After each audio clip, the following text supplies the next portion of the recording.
ప్రస్తుతం మనం information and technology create చేసిన స్పీడ్ ఏజ్లో ఉన్నాం. ఇది నాలెడ్జ్ ఏజ్, కార్పొరేట్ ఎకానమీ.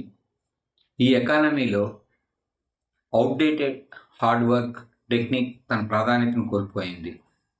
ఇప్పుడు అప్డేటెడ్ టెక్నిక్ ఏంటంటే స్మార్ట్ వర్క్. స్మార్ట్ వర్కే విజయానికి ఒక కీ వంటిది. స్మార్ట్ వర్క్ అంటే ఏంటో ఇప్పుడు మనం చూద్దాం. సస్టైనబుల్. మీ కృషిని నిరంతరం కొనసాగించాలి. మీ కృషి సమగ్రంగా ఉండాలి. ఇష్టమైన వాటినే కాక కష్టమైన వాటిని కూడా సుసాధ్యం చేసేలా ప్రయత్నించండి. మెజరబుల్. మీ కృషి తద్వారా వచ్చే ఫలితాన్ని ఖచ్చితంగా స్టాటిస్టికల్గా లెక్కించుకొని ముందుకు సాగాలి. Alternative planning.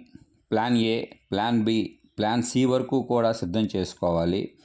ఒకవేళ మీ లక్ష్య సాధనలో విఫలమైతే నిలబడి మీ ప్రయత్నాన్ని కొనసాగించేందుకు ప్లాన్ జెడ్ని కూడా సిద్ధం చేసుకోవాలి. రియాలిటీ.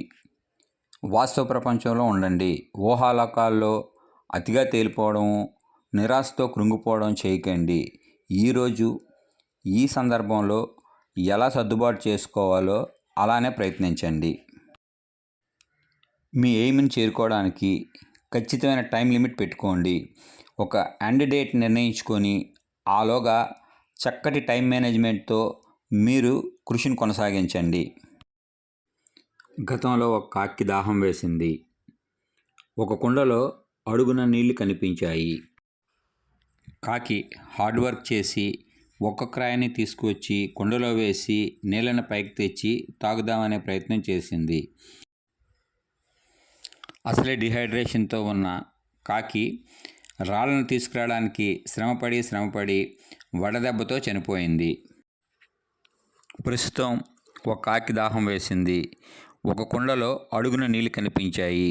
స్మార్ట్గా ఆలోచించిన ఆ కాకి ఒక గొట్టాన్ని తీసుకొచ్చి స్ట్రాలా ఉపయోగించి నీళ్ళను తాగి దాహం తీర్చుకొని హాయిగా ఎగిరిపోయింది.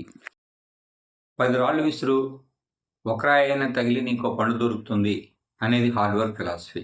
అంటే 10 అన్రిలేటెడ్ అటెంప్ట్స్ని నువ్వు చేస్తే అందులో ఏదో ఒక అటెంప్ట్ ద్వారా నీకు విజయం లభిస్తుంది అనేది హార్డ్ వర్క్ ఫిలాసఫీ. ఇది ఈ పరిస్థితుల్లో వర్కౌట్ అవ్వదు.